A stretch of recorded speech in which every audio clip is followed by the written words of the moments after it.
Here we go again. So, this is the information note on the court's case law in regards to the ESV Austria case that I've been talking about. I'll just read the whole thing verbatim. I'll try to contain the commentary a little bit. Article 10.1, freedom of expression. Criminal conviction and fine for statements accusing the Prophet Muhammad of pedophilia. No violation. Facts. The applicant held seminars with the title Basic Information on Islam at the right-wing Freedom Party Education Institute. At one such seminar referring to a marriage which Muhammad had concluded with Aisha, a 6-year-old, and consummated when she had been 9, she stated, inter alia, Muhammad liked to do it with children. The thing with Aisha and child sex, and a 56-year-old and a 6-year-old. What do you call that? Give me an example. What do we call it if it's not pedophilia? So, small interspersement here. New bit of information right there. The seminars that ES held were held at the Freedom Party Education Institute, which is affiliated with the Freedom Party Austria, which is a nationalist conservative party with some more than a little bit to say about immigration and such, but I find this ideological identifier to be wholly out of place in document of a court of human rights, an international court of human rights even. Just seems like that really shouldn't be there. I mean, is that relevant? Would it be less of a problem if it was left-wing, or more of a problem, or centrist, or... Alright, leaving that aside. In 2011, as a result of these statements, the applicant was convicted of disparagement of religious precepts pursuant to Article 188 of the Criminal Code. That's the Austrian Criminal Code. She was sentenced to pay a fine of €480 or served 60 days of imprisonment in the event of default. The domestic courts made a distinction between child marriages and pedophilia. In their opinion, by accusing Muhammad of pedophilia, the applicant had merely sought to defame him without providing evidence that his primary sexual interest in Aisha had been her not yet having reached puberty, or that his other wives or concubines had been similarly young.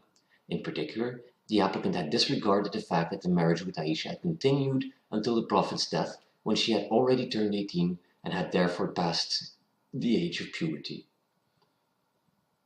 So, the Austrian courts, that would be the Vienna Criminal Courts, the Court of Appeals, and the Supreme Court basically came to the same conclusion.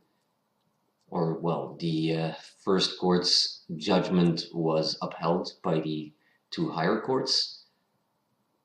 They made a distinction between child marriages and pedophilia. They also, in their opinion, which is what matters here, of course, them being the courts and all that, the applicant had merely sought to defame him. Once again, they are the arbiters of this, so if they say that's the case, then legally speaking, that's the case. Good enough. And apparently, I mean, if you marry and have sex with one child, but you also have other wives, that means you're not a pedophile, apparently. Also, I mean, if you were to fuck a child and keep fucking that child until it's not a child anymore, then you're also not a pedophile. I mean, this is strange stuff right there. In any case, those were facts, according to them, even though they left out some interesting information. Now we're heading over to law. Law, Article 10. Prescribed by law, the interference had pursued the legitimate aim of preventing disorder by safeguarding religious peace and protecting religious feelings, which correspond to protecting the rights of others within the meaning of Article 10, subsection 2 of the Convention. So, the courts interfering with the freedom of expression of ES was legitimate. because it pursued the legitimate aim of preventing disorder by safeguarding religious peace. What exactly that entails, or how she did that, or I mean,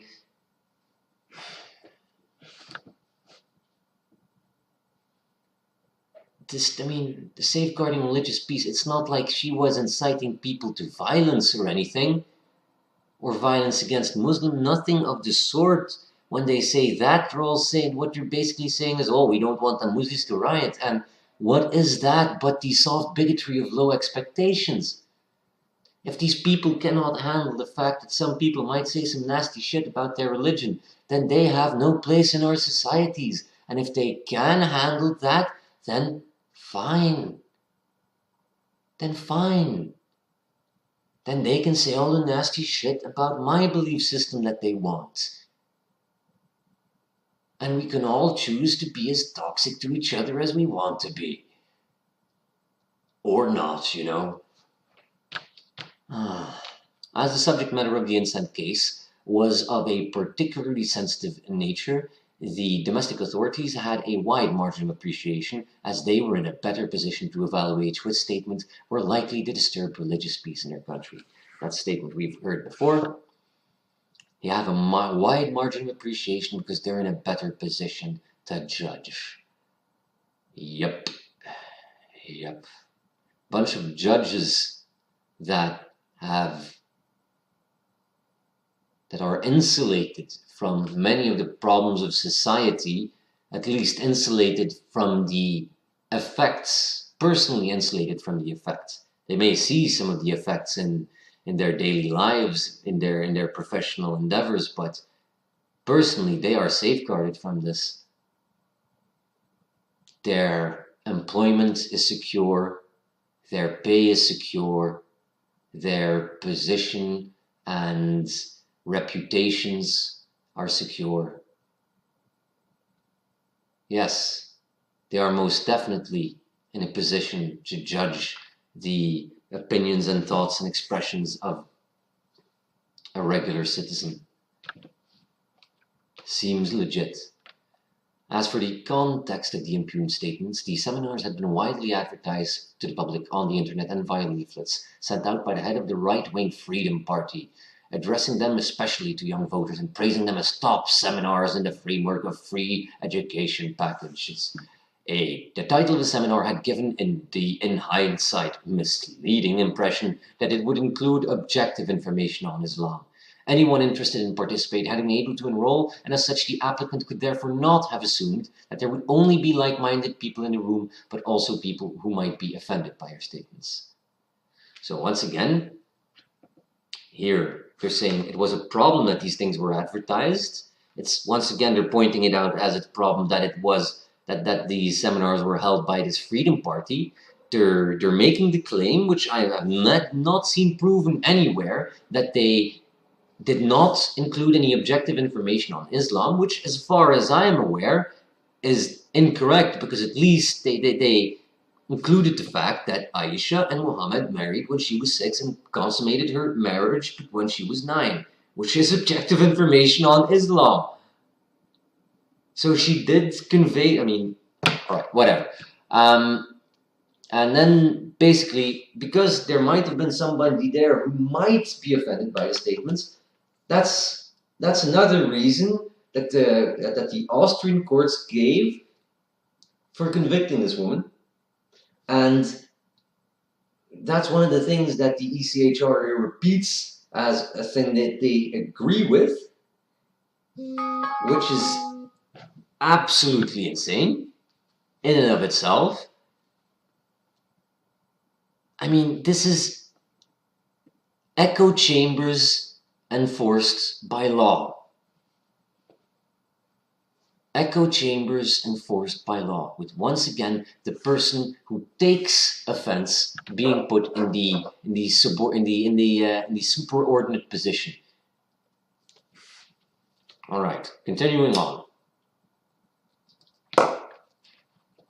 we're halfway there. The applicant's statement had been capable of arousing justified indignation, given that they had not been made in an objective manner aimed at contributing to a debate of public interest, but could only have been understood as aimed at demonstrating that Muhammad was not a worthy subject of worship.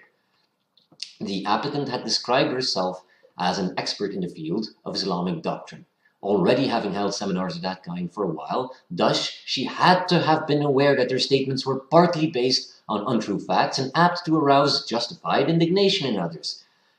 Presenting objects of religious worship in a provocative way capable of hurting the feelings of the followers of that religion could be conceived as a malicious violation of the spirit of tolerance, which is one of the bases of a democratic society.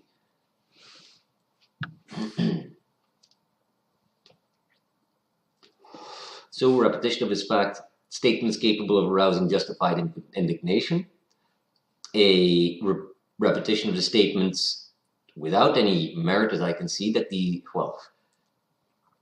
statements, which is a value judgment in and of itself, that the statements had not been made in an objective manner and aimed at contributing to the debate of public interest, which is such a vague goddamn concept that it is beyond me that anybody would be stupid enough to try to use it in any kind of legal fucking context. But hey, I'm just a goddamn electrician. What the fuck do I actually know? Alright, but so they are choosing to interpret her statements in a certain way, and their word is law, of course, them being the courts.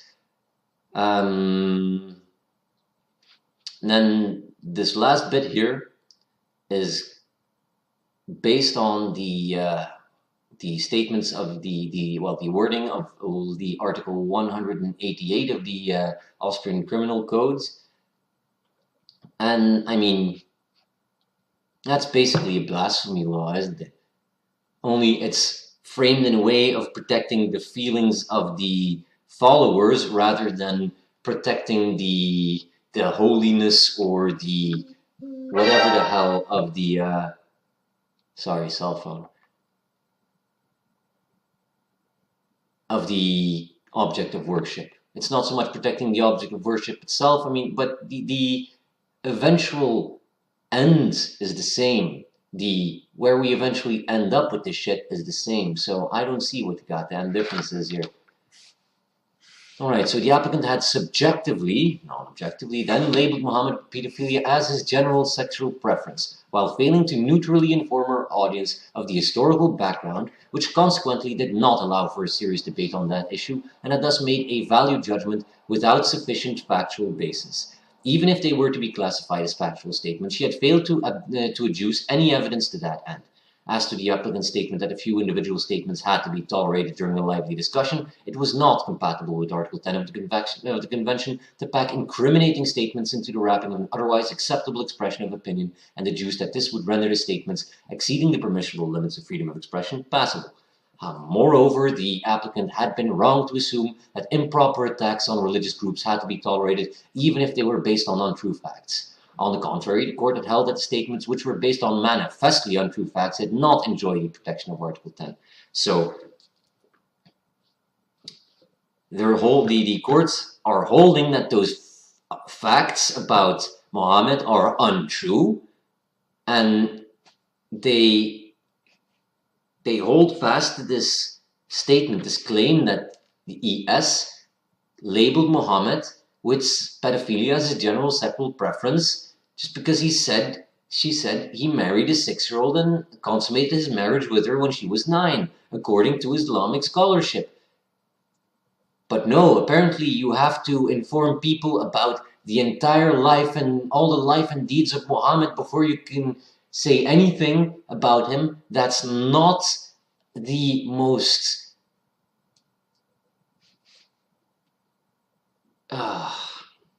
you're not allowed to say anything about Muhammad. That's not that's not praising him into the heavens as a worthy object of worship, as a whatever. I'm not even gonna go there. Just gonna go wrong. It's gonna go wrong. All right, gonna get through this. With respect to the proportionality of the sanction, it was noted that the applicant had been ordered to pay a moderate fine of only €480 in total for the 3 statements made, although the criminal code provided for up to 6 months imprisonment.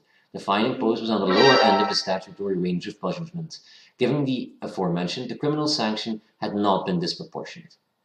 In conclusion, the domestic courts had comprehensively assessed the wider context of the applicant's statements and carefully balanced her right to freedom of expression with the rights of others to have their religious feelings protected and to have religious peace preserved in Austrian society. They had discussed the permissible limits of criticism of religious doctrines versus their disparagement and found that the applicant's statement had been likely to arouse justified indignation in Muslims. In addition, the impugned statements had not been phrased in a neutral manner aimed at being an objective contribution to public debate concerning child marriages, but rather amounted to a generalization without factual basis. Thus, by considering them as going beyond the permissible limits of an objective debate and classifying them as an abusive attack on the Prophet of Islam, which was capable of stirring up prejudice and putting at risk religious peace, the domestic courts had come to the conclusion that the facts at issue contained elements of incitement to religious intolerance. They had thereby put forward relevant and sufficient reasons that had not overstepped their wide margin of appreciation. The interference with the applicant's rights under Article 10 had indeed corresponded to a pressing social need and had been proportionate to the legitimate aim pursued. So people have the right to have their religious feelings protected.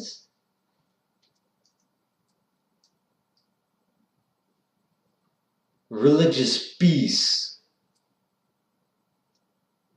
which basically apparently means not insulting a group of, not insulting one certain religion,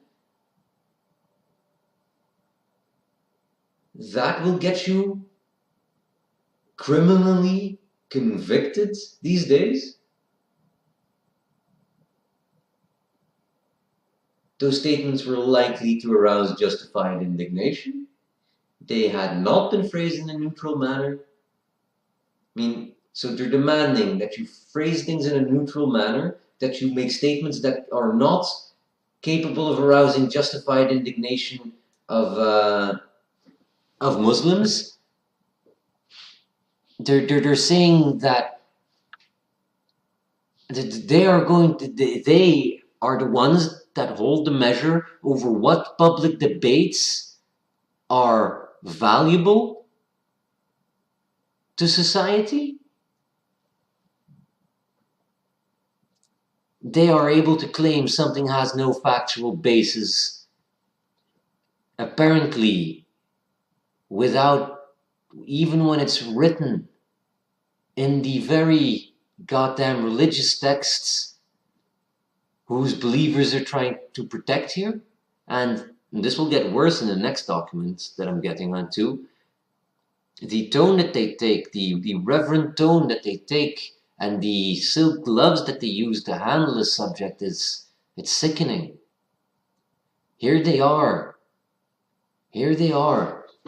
convicting and silencing their own citizens for political and ideological reasons of various stripes, for virtue signaling,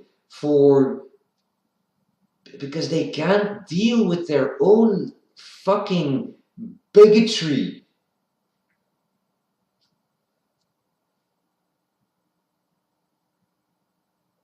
It's completely insane. So that's the case. So that's the state of the Vienna Regional Criminal Courts, the Austrian Court of Appeal, the Austrian Supreme Court, and European Court of Human Rights, at the very least. On top of that, this is being covered almost nowhere. And the most interesting tidbit of information is yet to come. The cause of all of this. I'm going to get to that, but it's not going to be right now.